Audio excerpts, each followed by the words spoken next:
Assalamu alaikum wa rahmatullahi wa barakatuh. The story of Prophet Isa, Jesus Christ, son of Mary.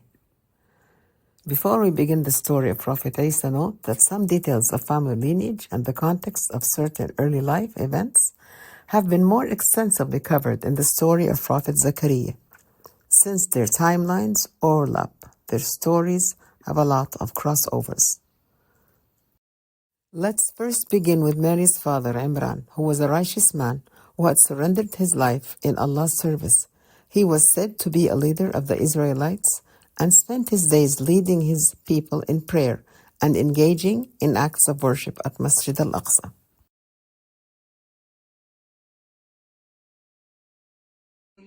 إن الله اصطفى آدم ونوحا وآل إبراهيم وآل عمران على العالمين. Imran's wife believed to be named Hannah, although not explicitly mentioned by name in the Quran. She vowed that if she were ever granted a child, its life would be dedicated to Allah's service at Masjid al-Aqsa, just like her husband, Imran.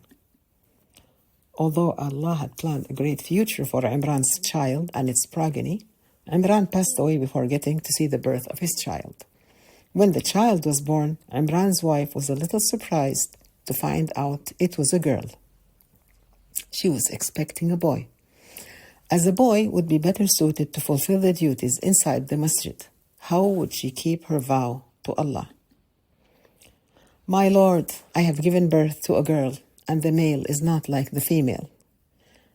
But Allah is all aware. He knew full well how this child would serve him, and it was beyond any human's comprehension. Hannah lovingly named her child Maryam, a name as beautiful as her hopes for the baby. She then prayed to Allah, "I seek your protection for her and her offspring from Satan the accursed." The prayer was accepted. We are told by the Prophet ﷺ that when a child is born, Shaitan touches him on both sides of the body with 2 fingers, causing the baby to cry. However, Maryam and Isa were protected from Shaitan's touch. He tried and failed, for he could only touch the placenta cover. Sahih Bukhari. In another hadith mentioning Maryam, the Prophet ﷺ said, "Many a man achieved perfection, but no woman achieved perfection except for Maryam, the daughter of Imran, and Asya, the wife of Pharaoh." The guardianship of Maryam. Prophet Zakaria, who was also a prominent leader at the masjid, stepped forward to claim guardianship of Maryam, as he was a relative to her. The people at the masjid said, "She is the daughter of our Imam." They recognized Maryam as a special child who came from a blessed family, and they wanted to be the one to support her. To resolve the debate, they drew lots, a common practice when they struggled to reach an agreement.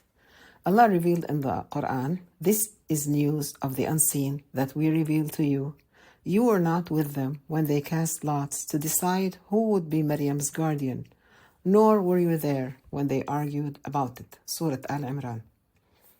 The men drew their quills and placed them in a container, inviting a child to select one. They decided that the owner of the chosen quill would claim their right over Maryam. By Allah's will, Prophet Zakaria's quill was chosen. However, this did not satisfy the contenders, so they decided to let nature choose the rightful guardian.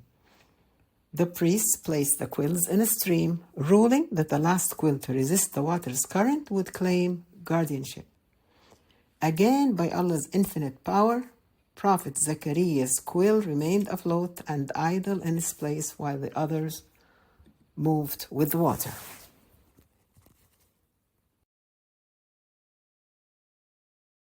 فتقبلها ربها بقبول حسن وأنبتها نباتا حسنا وكفلها زكريا. Prophet Zakaria was the Imam of Al-Aqsa Mosque and spent most of his days there in service to Allah. He had built a separate chamber just for Maryam, so he could leave her there alone in her studies and worship. No one was provided entry to her chamber but Prophet Zakaria. She was told by the angels that Allah has chosen her above all the women in the world, and she was commanded by the angels to increase in acts of worship, to prostrate, submit, and remember Allah often. She lived and grew up inside Masjid al-Aqsa, spending countless hours in service to Allah. One day, while Maryam was praying by herself in her chamber, she was confronted by the presence of an unknown man. This intrusion sent a wave of fear through her body, her heart racing, as she didn't know the intentions of this man. Was he there to harm her? And how was he given access to her room?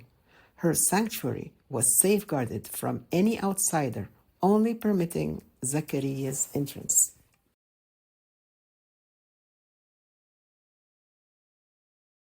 واذكر في الكتاب مريم إذ انتبذت من أهلها مكانا شرقيا فاتخذت من دونهم حجابا فأرسلنا إليها روحنا فتمثل لها بشرا سويا قالت إني أعوذ بالرحمن منك إن كنت تقيا.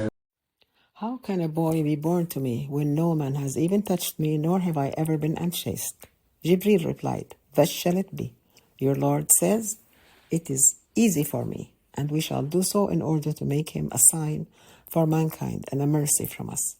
This has been decreed. Indeed, the example of Jesus in the sight of Allah is like that of Adam. He created him from dust, then said to him, Be, and he was. Just as Allah miraculously created Adam without a father or mother, He created Isa without a father. In Islam, Jesus, Isa, is not considered the son of Allah, as he is in Christian belief. The Quran says Jesus was made like Adam in the sense of a miracle birth and shared attributes. However, Christians do recognize Adam as the first man, and there is agreement between the two faiths that he was fashioned out of clay and mud. In Surah Sa'd, verse 72, after Allah created him, He breathed into him, and the angels then prostrated before him. So if Adam was not born in a normal way and his status was not elevated, the same logic should apply to Isa. It's common for human nature to believe that what they follow is superior to others. In Islam, it is recognized that each prophet was endowed with special gifts or miracles to convey Allah's message, relevant to the historical period they lived in. However, their followers attached too much significance to the miracles of their prophet and tried to discredit or deny the prophets who succeeded them or came prior. And we see this. Believers in Musa discredit Isa and deny him as being a prophet of God. This tendency to elevate their leader is precisely why Muhammad sallallahu alaihi wasallam cautioned, as recorded in Sahih al-Bukhari, do not exaggerate in praising me as the Christians praised the Son of Mary, for I am only a slave, so call me the slave of Allah and His apostle. إذ قالت الملائكة يا مريم إن الله يبشرك بكلمة منه اسمه المسيح عيسى بن مريم وجيها في الدنيا والآخرة ومن المقربين ويكلم الناس في المهد وكهلا ومن الصالحين. Maryam secludes herself for the birth. Fearing the tales of the townsfolk for carrying a child out of wedlock, Maryam decides to seclude herself until the birth of the baby. Although she knew that she was fulfilling a divine duty, the anxieties of facing people consumed her mind day and night. Everyone knew that she came from a respectable family and that both her father and mother were righteous people who dedicated their lives to the worship of one true God. How would the people react when they found out she had no husband? What would she tell them when they asked her about the baby's father? After some months, Maryam could no longer contain the mental strain. Consumed with anxiety for the future, she left Nazareth. she withdrew with him to a remote place. Surah Maryam, verse 22. She hadn't gone far when she was overcome with the pains of childbirth. It was finally time for the birth of her miracle baby. Alone and in immense pain, she settled herself beneath a palm tree to give birth. As Maryam looked down at her son, her fears intensified, and she cried out in distress, "Oh, would that I had died before this and had been all forgotten." This outcry reflects the immense emotion burden she carried, the pains of childbirth, the daunting task of nurturing a baby alone, without a husband, and forced to leave and live in isolation. Despite her revered status among worshippers, she faced judgment and knew people would not believe her.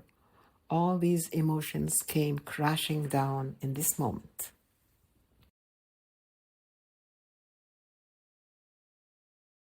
وهزي إليك بجذع النخلة تساقط عليك رطبا جنيا فكلي واشربي وقري عينا فإما ترين من البشر أحدا فقولي إني نذرت للرحمن صوما فلن أكلم اليوم إنسيا. The baby in the cradle speaks. As Maryam returned, the townsfolk watched with curiosity, horror, and disgust. As expected, a barrage of questions and criticisms ensued. Then she came to her people carrying her baby. They said, "Oh, Mary, you have committed a monstrous thing. Oh, sister of Harun, your father was not an evil man, nor was your mother an unchaste woman." Surah Maryam. With strength from Allah and His reassurance, Mary pointed to the baby in the cradle. The people exclaimed, "How can we speak to one who is in the cradle, a mere child?"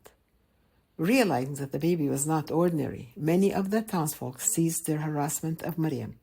Some thought it was a strange trick, but at least she could stay in Nazareth without being harassed.